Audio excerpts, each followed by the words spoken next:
సరే, ఇది 24వ వార్షిక ఆరాధన చెప్పారు కదా. ఒక విషయం ఏంటంటే, నేను సహజంగా పొగడటం లేదు, నన్ను నేను పొగుడుకోను, ఒకరిని పొగడను. కానీ వాస్తవ విషయాన్నైతే చెప్పుకోవాలి కదా. ఇక్కడ ఈ స్థానంలో, ఈ ఆశ్రమంలో కృష్ణయ్య గారి ఆధ్వర్యంలో జరుగుతున్నటువంటి ఈ కార్యక్రమాలు ఏ సంవత్సరానికి ఆ సంవత్సరం అభివృద్ధి చెందుతుందే కానీ తగ్గిపోవడం లేదు.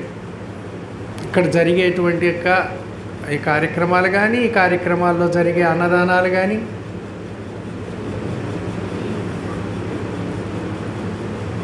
కుటుంబ పెద్దను బట్టే కుటుంబ సభ్యులు ఉంటారు, దేశ రాజును బట్టే రాజ్యంలోని ప్రజలు ఉంటారు, గురువును బట్టే శిష్యులు ఉంటారు. కావచ్చు, శిష్యుల యొక్క సహకారంతోనే కార్యక్రమాలు జరుగుతున్నాయి, ఇది కాదనే విషయం కాదు. ఇక్కడే కాదు, ఎక్కడ జరిగినా కూడా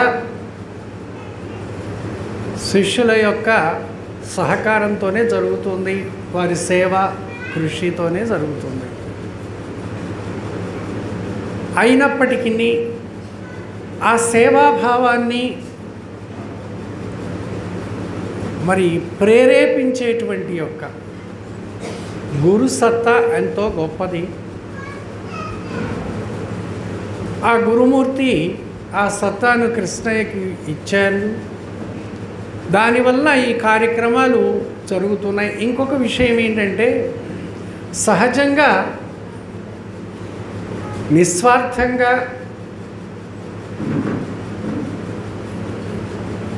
అహంకారం లేకుండా నేను గొప్పవాడిని, నేను ఇంతటి కార్యక్రమాలు చేయగలుగుతున్నాను అనేటువంటి అహంకారం లేని చోట తాను చేసేటువంటి ఏ కార్యక్రమమైనా ప్రకాశిస్తుంది. ఒకటి స్వార్థరహితంగా కీర్తి కోసమో ధనము కోసమో ఆశించి చేసేటువంటి కార్యక్రమం ఎప్పుడూ కూడా వృద్ధిలోకి రాదు. రెండవది అహంకారం చేత చేసేటువంటిది కూడా. ఎందుకంటే గొప్పగా కార్యక్రమాలు నడుపుతూ ఉంటే సహజంగానే తెలియకుండానే అంతఃకరణంలో అహంకారము ప్రవేశిస్తుంది. నేను కాబట్టి ఇంతటి కార్యక్రమాలు చేయగలుగుతున్నా అనేటువంటిది ఒకటి చేరుతుంది. అటు స్వార్థంతో చేసినా అది మలినమైపోతుంది చేసినటువంటి యజ్ఞం, అహంకారంతో చేసినా అది మలినమైపోతుంది. ఇప్పటికైతే ఆయనలో ఈ రెండు లక్షణాలు లేవనే నేను సంపూర్ణంగా భావిస్తున్నా. ఇది గురుమూర్తి ఆయనకు ప్రసాదించినటువంటి ఒక వరం. ఎలా అయితే భగవంతుడు మానవునికి ఈ జీవునకు మానవ జన్మ ఒక వరంగా ప్రసాదించాడో, ఆ విధంగానే ఆయనకు ఆ వరం ఆ గురుమూర్తి ప్రసాదించారు. ఇక ముందు ముందు కూడా ఆయన ఇంకా ద్విగుణీకృతంగా ఈ కార్యక్రమాల్ని మీ అందరి యొక్క సహకారంతో తీసుకువెళ్ళాలని ఆ గురుమూర్తిని అనేక విధములా ప్రార్థిస్తూ, అలాగే ఆయనకు సంపూర్ణమైనటువంటి ఆశీస్సులు అందజేస్తున్నాను. ఇక సమయం, ఎందుకనంటే సభ సమయాన్ని బట్టే నడుస్తుంది. కేవలం ఒక్కళ్ళే ఎక్కువ సమయం తీసుకోవడం, తర్వాత వాళ్ళకి సమయం దొరకకపోవడం అనేటువంటిది మంచి లక్షణం కాదు. కనుక కొద్ది సమయంలోనే నేను ఉపన్యసిస్తాను. ఒక్క కందార్థం చదివి దాని యొక్క భావాన్ని, అర్థాన్ని చెప్తాను. హృదయ గ్రంథి విడుటకై సదయుత ఈ బోధ దెల్ప జనదాగురుడై వదలక చిత్తములో గురు పద యుగళము దలపవలదే భక్తుడైనప్పుడు భ్రాంతిరహితాసక్తుడైనప్పుడు కుదురాదు ఇవి రెండు గురు శిష్యులకు లేక కదిలికే లేనట్టి ఘన బోధోక్త స్థితి. ఇది భాగవత కృష్ణ ప్రభువులు వారు చెప్పిన కందార్థాల్లోనిదే ఒక కందార్థం. హృదయ గ్రంథి విడుటకై, మరి ఈ హృదయం అంటే ఏది, ఈ హృదయానికి పట్టినటువంటి యొక్క గ్రంథి ఏమిటి, ఆ గ్రంథిని ఎలా వదిలించుకోవాలి అని అంటే శిష్యుడు ఎలా ఉండాలి అనే విషయాన్ని ఇందులో పొందుపరచటమైంది. హృదయం దాని గురించి కూడా భాగవత కృష్ణ ప్రభువులు వారు అన్నారు. వన్నియల ఇదొక చోటను పన్నుగా కలిసినది హృదయ పద్మంబనుచును, ఎన్నుదురు జనులు ఎరుకందున్నాదని శృతులు చెప్పుచున్నవి సుమి. ఆ వన్నియలు, ఆ 5 వర్ణములు కలిసినటువంటి యొక్క స్థానాన్ని హృదయంగా చెప్పడం జరిగింది. హృత్పుండరీక మధ్యస్థం సకలాంనాయ సంస్థితం ధ్యాయామ్యహం భక్త్యా సకలాభీష్టదాయకం.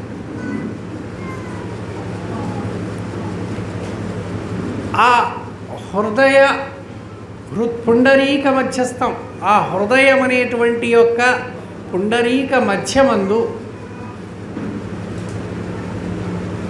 ఉన్నటువంటి యొక్క ఆ గురు పరమాత్మను ధ్యాయామ్యహం సదా భక్త్యా, ఎల్లప్పుడూ భక్తులు ధ్యానం చేస్తూ ఉన్నారు ఆ గురు పరమాత్మను. సకలాభీష్టదాయకం, సకల అభీష్టములు నెరవేరడం కోసమై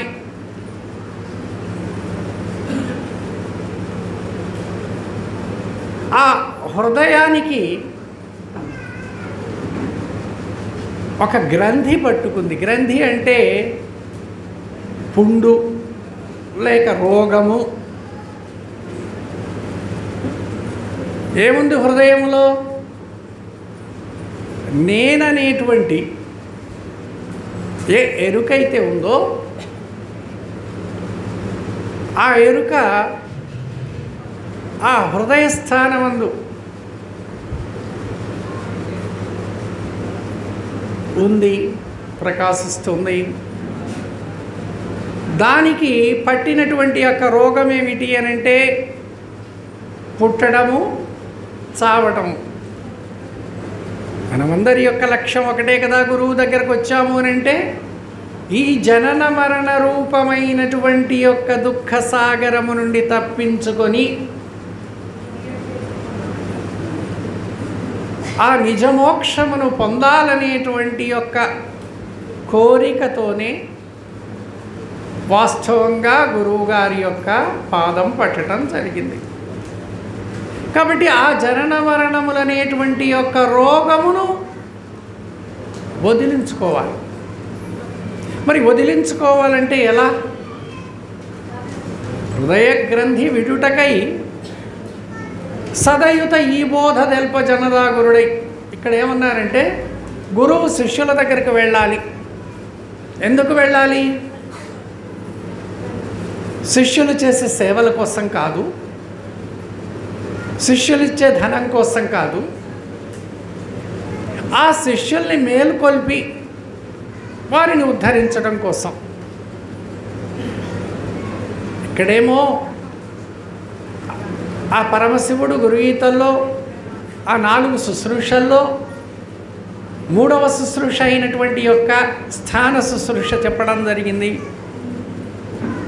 స్థాన శుశ్రూష క్రమంలో శిష్యుడు గురుస్థానమునకే వెళ్ళి బోధ ధర్మాన్ని గ్రహించాలి, కానీ గురువును తన స్థానమునకు రప్పించుకోవాలనే పట్టుదల పనికిరాదు.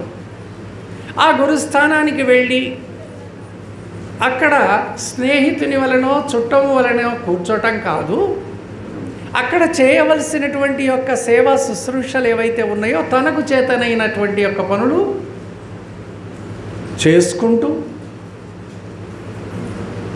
ఆ గురువు గారి బోధను విని తన సందేహాన్ని నివృత్తి పొందాలి. ఆ విధంగానే శ్రీకృష్ణ పరమాత్మ కూడా 12 సంవత్సరాలు సాందీపుల వారి ఆశ్రమంలో ఉండి ప్రతి నిత్యం కూడా ఆ గురువుగారు అప్పచెప్పినటువంటి పని, ఏ పని అప్పచెప్పారు ఆ సాందీప మహర్షి అని అంటే, కుచేలునికి శ్రీకృష్ణునికి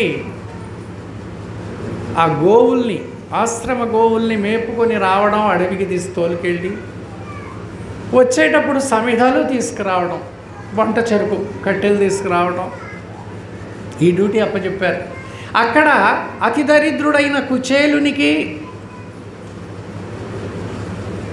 రాజైనటువంటి యొక్క శ్రీకృష్ణునికి ఇద్దరికి కూడా గురువుగారి దృష్టిలో వీరు ఉన్నవారు, వీరు లేనివారు, వీరు పండితులు, వీరు పామరులు అనేటువంటి భేదం ఉండదు కదా. కాబట్టి ఇద్దరికి ఒకే పని ఇద్దరికి అప్పచెప్పడం జరిగింది. ఆ పనిని చేసుకుంటూ గురువుగారు చెప్పేటువంటి యొక్క బోధన వినుకుంటూ శ్రీకృష్ణుడు సహితము 12 సంవత్సరాల ఆశ్రమ సేవ చేసినట్లుగా మనకు శాస్త్రం చెప్తుంది. ఇక్కడేమంటున్నారు, గురువుగారు శిష్యుల్ని వెతుక్కుంటూ పోవాలంటున్నారు. అక్కడేమో శిష్యుడు గురువును వెతుక్కుంటూ రావాలన్నారు, ఇక్కడేమో గురువు గారు శిష్యుడిని వెతుక్కుంటూ పోవాలి. రెండిట్లో కూడా ధర్మమే ఉంది, సత్యమే ఉంది. తాను సమాజంలో ఏ స్థితిలో ఉన్నప్పటికీ సకల సౌఖ్యములు కలిగి ఉన్న ఎప్పుడూ కూడా గురువుగారిని నా దగ్గరికే రావాలి, నా ఇంట్లోనే ఉంచుకోవాలి, నేను బోధ వినాలి అనే భావం పనికిరాదు. ఏ స్థితిలో ఉన్న శిష్యుడు భృత్యుడే కానీ సేవకుడే కానీ ఇంకొకటి కాదు.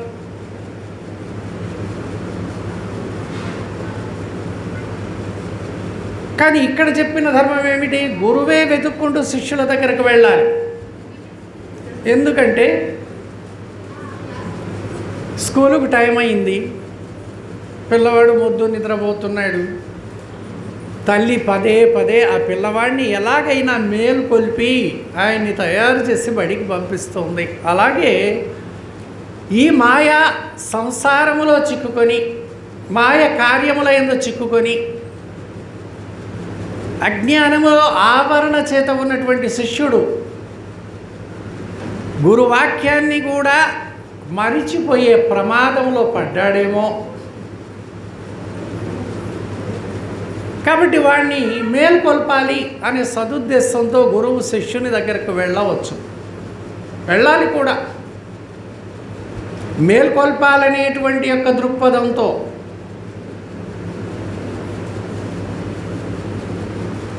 శుశ్రూష సేవ లాభార్థం యశోర్థం వా శిష్య పరిగ్రహ. సేవ చేయించు, నాకు శిష్యులు ఉన్నట్లయితే సేవ చేస్తారు, అర్థమిస్తారు, కీర్తి కలుగుతుంది అనే ఉద్దేశంతో కాదు, శిష్యుడిని మేల్కొల్పడం కోసం.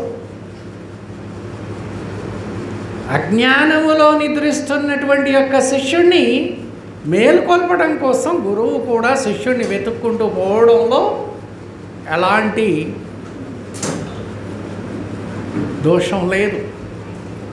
ఎందుకంటే గురువు యొక్క బాధ్యత ఉన్నది.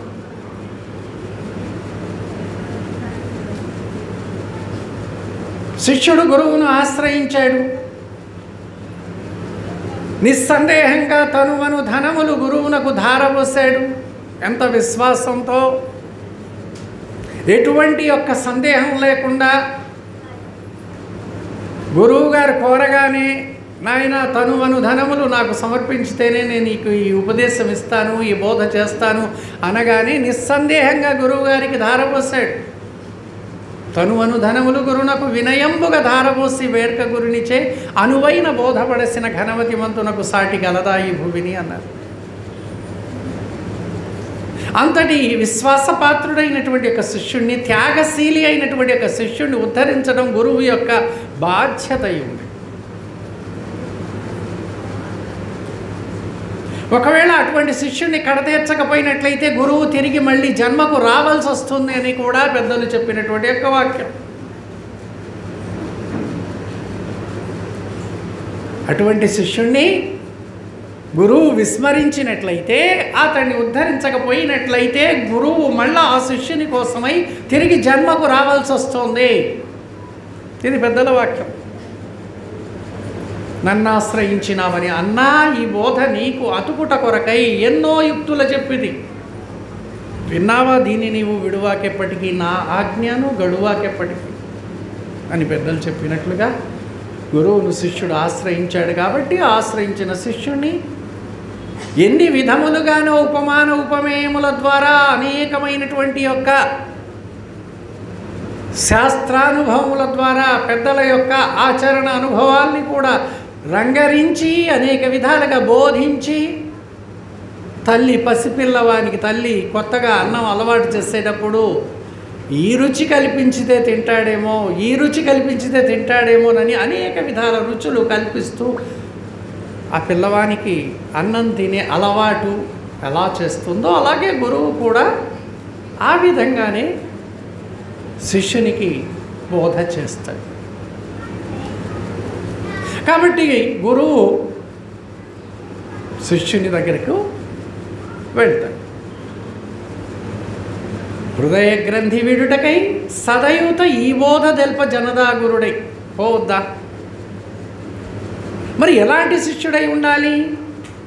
గురువు ధర్మంలో ఇది ఉన్నప్పుడు శిష్యుని యొక్క ధర్మం ఎలా ఉండాలి? వదలక చిత్తములో గురుపద యుగళము తలపవలదే భక్తుడైనప్పుడు. వదలకుండా సర్వకాల సర్వావస్థల ఎందు అంటే ఎల్లప్పుడూ కూడా క్షణమైన మరువకుండా తన చిత్తములో ఏం తలంచాలి? గురు పదయుగళం. ఏమిటా గురు పదయుగళం? గురు పాదములు కాదు, స్థూలంగా చెప్పుకునేటువంటి యొక్క పాదములు కాదు, ఇక్కడ గురు పదములు రెండే. యుగళం అన్నారు కదా, యుగళం అంటే రెండు. ఒకటి గు అనేటువంటి పాదము, రెండవది రు అనే పాదం. ఈ రెండు పదములు ఎప్పుడూ కూడా చిత్తములో శిష్యుడు మననం చేస్తూనే ఉండాలి, వదలకుండా. ఇది అన్ని మంత్రములకు కూడా మహామంత్రం అన్నారు. సప్తకోటి మహామంత్ర చిత్త విభ్రమకారక ఏక ఏవ పరో మంత్రో గురురిత్యాక్షరద్వయం. గురు అనే రెండు అక్షరముల ద్వయముతో కూడుకున్నటువంటి ఈ మంత్రము శాస్త్రముల యందు చెప్పుకున్నటువంటి యొక్క 7 కోట్ల మహామంత్రములకు కూడా తల్లి వంటిది.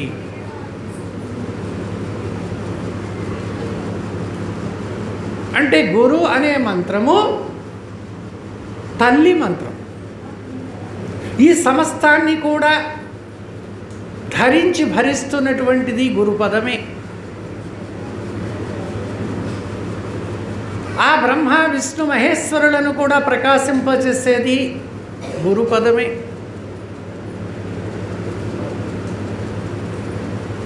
అటువంటి యొక్క గురు మంత్రమును శిష్యుడు ఎప్పుడూ తన యొక్క అంటే వేరొక మంత్రం అనుకోకండి, గురు అనేటువంటి 2 అక్షరములే. గు శబ్దస్త్వంద్వకార స్యాత్ రు శబ్దస్తన్నిరోధక అంధకార నిరోధత్వాద్ గురురిత్యాక్షరద్వయం. అజ్ఞానమనే అంధకారములో అలమటిస్తున్నటువంటి యొక్క సాధకునికి ఆ అజ్ఞాన అంధకారమును నశింపజేసి జ్ఞాన ప్రకాశమునిచ్చేటువంటిది గురుపదము, గురుమంత్రము. కనుక గురుమంత్రముతో ఏ మంత్రము సాటి కాదు, గురుమంత్రముతో ఏ మంత్రము గొప్పది కాదు. అది శాస్త్రముల యందు చెప్పుకునేటువంటి అది అష్టాక్షరే కానీ, పంచాక్షరే కానీ, చతురాక్షరే కానీ, ఏకాక్షరే కానీ, ఇంకా ఇతరమైనటువంటి యొక్క ఏ మంత్రములన్నీ కూడా ఆ మంత్రములన్నీ గురుమంత్రము చేతనే ప్రకాశింపబడుతున్నాయి. ఆ దేవతలందరూ కూడా గురుపదం చేతనే ప్రకాశింపబడుతున్నారు. నత్ర సూర్యో భాతి న చంద్రతారకం నేమా విద్యుతో భాతి కుతో యమగ్ని తమేవ భాంతామనుభాతి సర్వం తస్య భాషామిదం తస్య భాష మిదం. ఇవన్నీ కూడా ఈ సూర్యుడు, చంద్రుడు, నక్షత్రములు, అగ్ని, వాయువు ఇవన్నీ కూడా ఏ పరమాత్మ యొక్క సత్తా మాత్రము చేతనే ప్రకాశిస్తున్నారో అంటే ఆ పరమాత్మ సత్తా చేతనే సూర్యుడు ప్రకాశిస్తున్నాడు. ఒకవేళ ఆ పరమాత్మ సత్తా లేకపోతే సూర్యుడు కూడా అంధకారమే. ఆ గురు పరమాత్మ యొక్క సత్తా మాత్రము చేతనే ఈ సృష్టి అంతా నడుస్తుంది.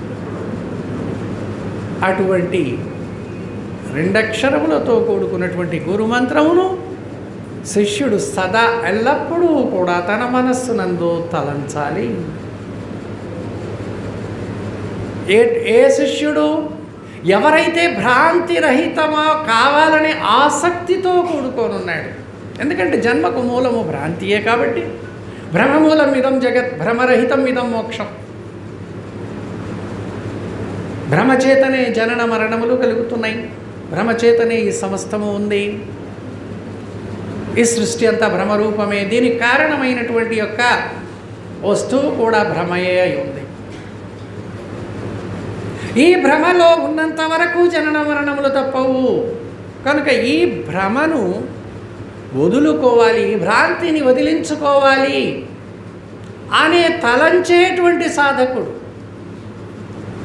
ఈ జనన మరణముల నుండి తప్పించుకోవాలి అనేటువంటి యొక్క దృఢమైన దీక్ష కలిగినటువంటి సాధకుడు.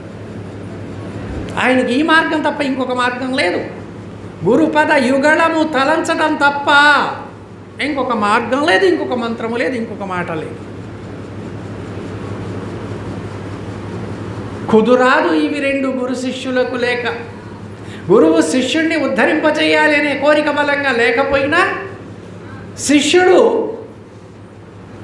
గురు సేవకు అంకితం కాకపోయినా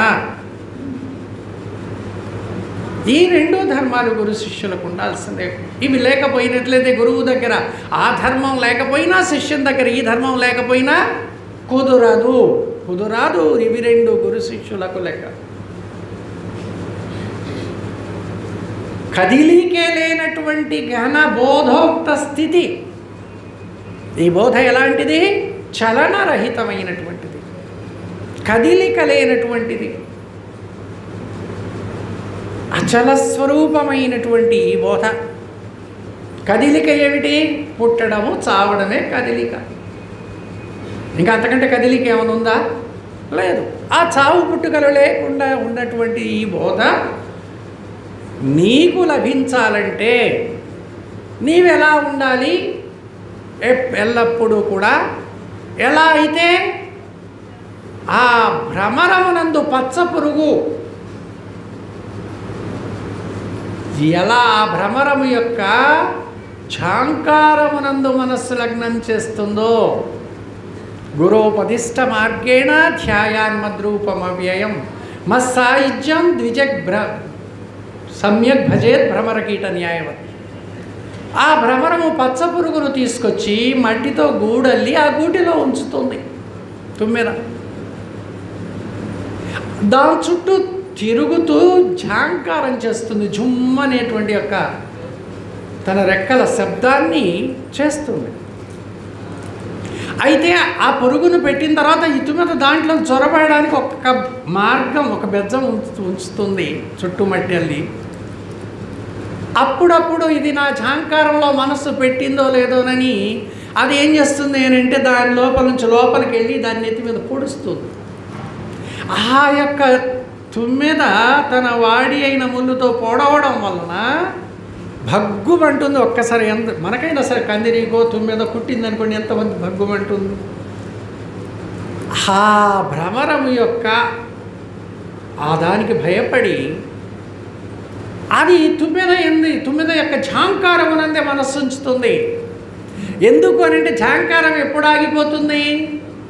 అది లోపలికి చొరబడేటప్పుడు రెక్కలు ఆడించడానికి వీలు కాదు ఆ బెజ్జంలో నుంచి, అప్పుడు ఝాంకారం ఆగిపోతుంది. ఇంకేముంది, ఆగిపోయింది అని అంటే అది వస్తుంది లోపలికి, నన్ను పొడుస్తుంది అనేటువంటి ఒక భయం దానికి ఉంటుంది. ఆ భయం చేత తన మనస్సంతా కూడా ఝాంకారం మీదనే పెడుతుంది. అలా పెట్టడం వల్ల కొన్ని రోజులకు ఆ పచ్చపురుగు ఏమవుతుంది, తుమ్మెదగా మారిపోతుంది. ఆ అమ్మగారు ఉపన్యాసంలో చెప్పారు, మీ ఎవరిలోనైనా సరే ఏమైనా మార్పు వచ్చిందా అని. సరే, కొంతమంది మార్పు వచ్చిందని చేతులు ఎత్తారు, కొంతమంది అభిమానం చేత ఈ చిన్న ప్రశ్నకు మేము ఇంత పండితులు సమాధానం చేతులు ఎత్తటం ఏంటి అనుకున్నారో, ఎట్లనో ఏదైనా కావచ్చు.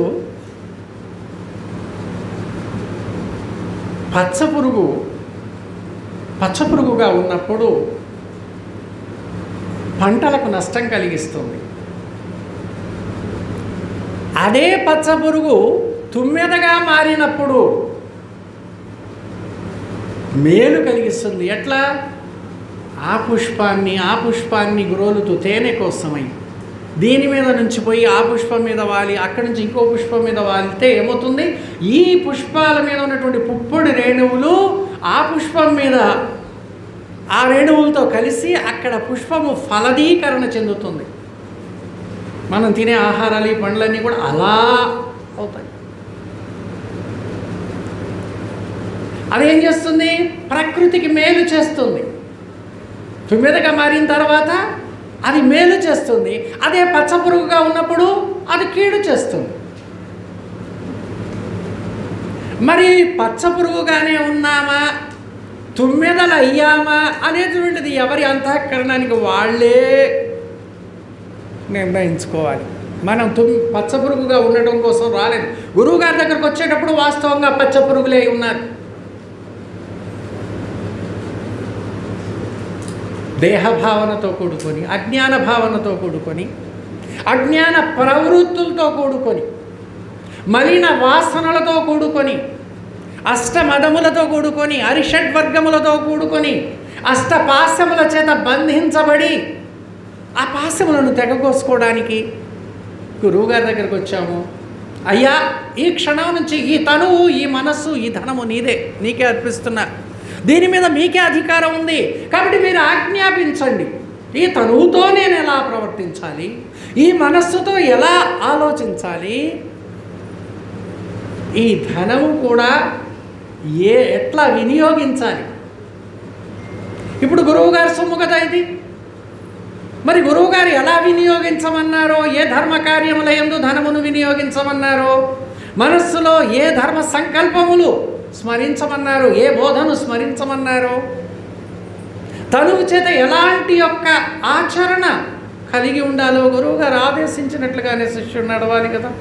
ఒక్క అడుగు కూడా, అంగుళం కూడా దానిని తప్పి పక్కకు వేయటానికి లేదు. అందుకే వేసే ప్రతి అడుగు కూడా నేను నా గురువు గారు ఆజ్ఞాపించినట్లుగా గురు ధర్మానికి సరిపోనే వేస్తున్నానా, లేక దానికి భిన్నంగా వేస్తున్నానా అనేటువంటిది ప్రతి అడుగు యందు కూడా శిష్యుడు ఆచితూచి దృష్టి పెట్టి అడుగు వేయాలి. ఇలా నడుచుకున్నటువంటి శిష్యునకు సాటి కలదా ఈ భూమిని? లోకులు మ్రొక్క వలదా చెవుల విని? అటువంటి భక్తుడు గురువుగారికి నమస్కారం చేయడం కాదు, అటువంటి శిష్యునికి ఈ లోకులందరూ మ్రొక్క వలదా? ఎందుకు ఏమయ్యాడు శిష్యుడు? గురువు యొక్క వాక్యము చేత పవిత్రుడయ్యాడు, ఉత్తముడయ్యాడు, ఉత్తమ భావంతో కూడుకొని ఉన్నాడు. కనుక అతడు గురుస్వరూపమే, గురువు కంటే వేరు కాదు. అయ్యా సరే ఇక అయిపోయింది, నాకు అంత అర్థం అయిపోయింది. ఎందుకంటే నాకు కొంచెం మతి మరుపు కూడా ఉంది, గుర్తు చేస్తేనే, లేకపోతే పోతుంటే మీరు చక్కగా వింటున్నారని నా అటే పోతా ఆ ధోరణిలోనే. సరే, ఇప్పుడు అయింది కదా ఈ రెండు విషయాలు. ఒకటి, గురువుగారు ఎందుకు పదే పదే మమ్మల్ని మా దగ్గరకు వచ్చి అది చేయాలి ఇది చేయాలి మా అని ఇంట్లోకి వస్తుంటారు? ఆయనకేం పని పాట లేదు, మేమేమో చాలా పనుల్లో ఉంటాము. గురువుగారు వచ్చిన తర్వాత మా పని అక్కడ ఆపుకొని వారిని కూర్చోబెట్టి వారికి ఆతిథ్యం ఇచ్చి వారికి సేవలు చేయాలి. అనిపిస్తుంది కదా, అనిపిస్తుందా? ఏమ్మా ఏమో తలకాయ ఊపుతున్నారుగా, గురువుగారు వస్తే ఎందుకు వచ్చారు అనిపిస్తుందా? అనిపించకూడదు. తన్వయత్వంతో తలకాయ ఊపుతున్నారు కానీ మా పిన్న షాపింగ్ పోదామంటే గురువుగారు వచ్చి కూర్చుని ఇది నా భాగ్యము అని భావించాలి.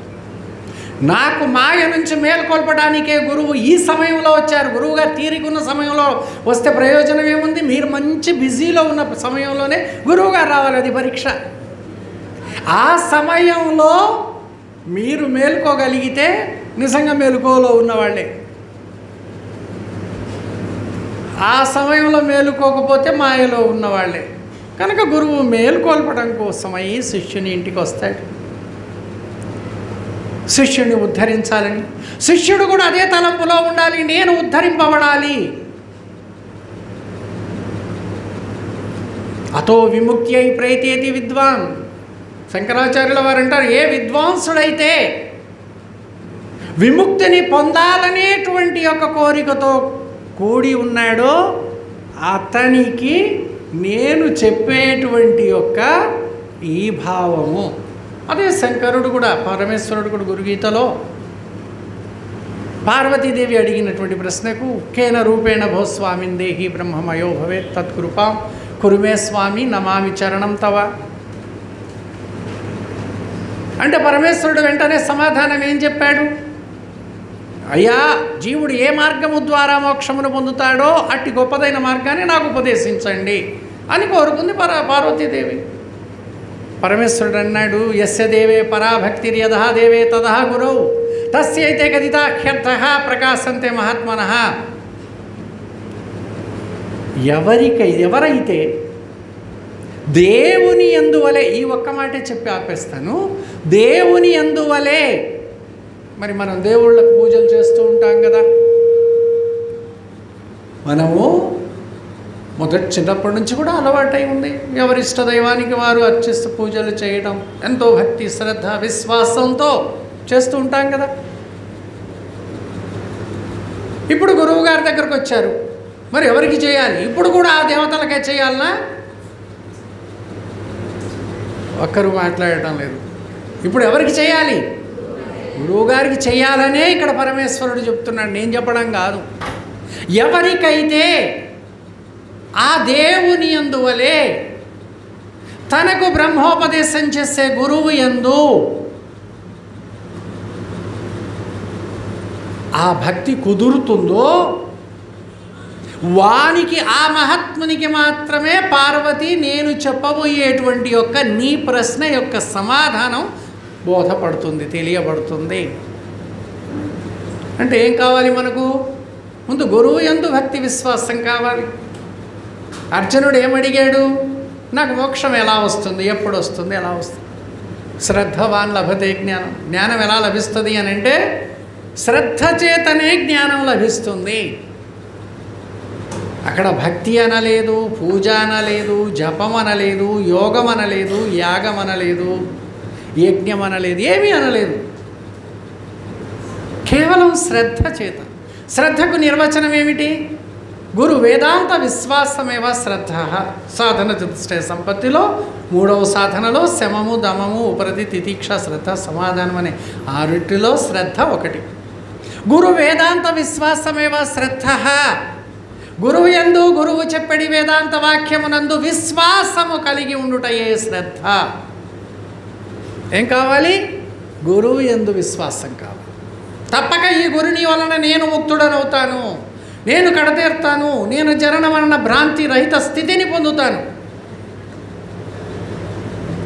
రెండవది, గురువాక్యమునందు, గురువు ఉపదేశించినటువంటి యొక్క ఏ వేదాంత వాక్యం అయితే ఉందో దాని యందు కూడా సంపూర్ణమైనటువంటి విశ్వాసం ఉండాలి. ఎవరికి గురువు యందు విశ్వాసం కుదురుతుందో వానికి గురువాక్యమునందు విశ్వాసం కుదురుతుంది. ఎవరికి గురువాక్యమునందు విశ్వాసం కుదురుతుందో అతడు ఆ తీరుగా ఆచరిస్తాడు, ఆచరణలో పెట్టుకుంటాడు. ఇది ఒకదానికొకటి లింక్ అయి ఉంది.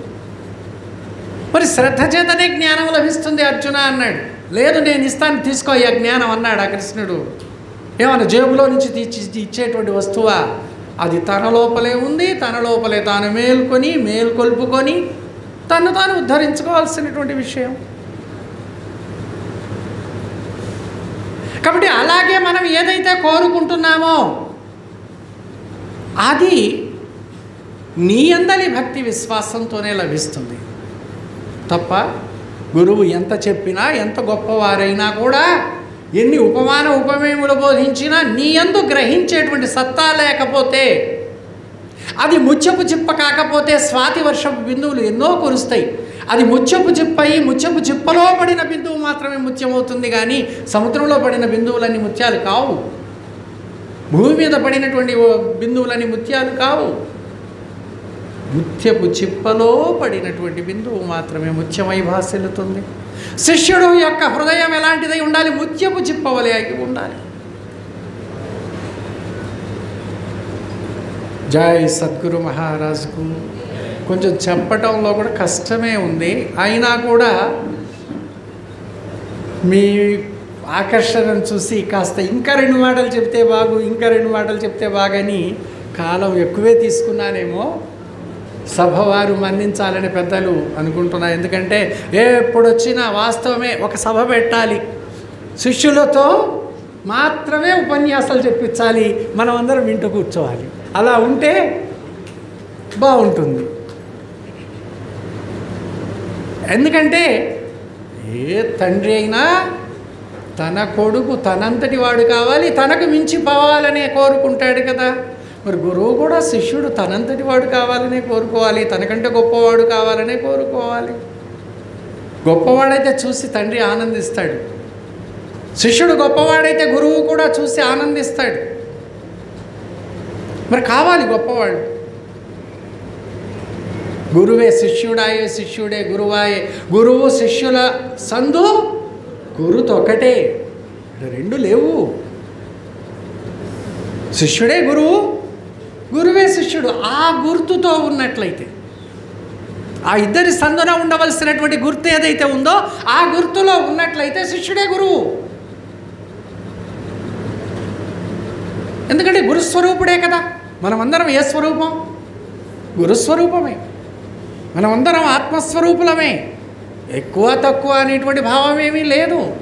ఇక్కడ కూర్చున్నంత మాత్రం చేత నేను గొప్పవాడిని, అక్కడ కూర్చున్నంత మాత్రం చేత మీరు తక్కువ వాళ్ళు అనే భావం లేదు. గురువు హృదయంలో లేదా భావం? గురువు హృదయంలో ఉన్నట్లయితే శిష్యుడిని నెత్తినెట్లా కూర్చోబెట్టుకున్నాడు. నా పాప, నా కూన, నా చిన్ని నాయన, నా రత్నముల కొండ. శిష్యుడిని పొగుడుకుంటున్నాడు. తల్లి పిల్లవాడిని కనుక నా బంగారు కొండవరా నువ్వు అని అన్నట్లుగా గురువు కూడా ఆ విధంగానే పొగుడుకున్నాడు. ఎందుకు? అంతటి శిష్యుడిని చూసి ఆనందంతో. జై సద్గురు మహారాజుకు. అందరికీ జై గురు. మరిన్ని ఆధ్యాత్మిక రహస్యాల కోసం అచల బోధ, ఆత్మబోధ, భగవద్గీత, అలాగే పండుగల్లో దాగిన అర్థాలు, అంతరార్థాల కోసం మరియు యోగము, ధ్యానము మొదలైన అనేక ఆధ్యాత్మిక తెలుగు ప్రవచనాల కోసం క్రింద ఉన్నటువంటి రెడ్ కలర్ సబ్స్క్రైబ్ బటన్ను క్లిక్ చేయండి. అలాగే ప్రక్కనే ఉన్నటువంటి గంట సింబల్ను నొక్కండి. అలాగే ఈ వీడియో మీకు నచ్చినట్లయితే లైక్ చేయండి మరియు షేర్ చేయండి. జై గురు.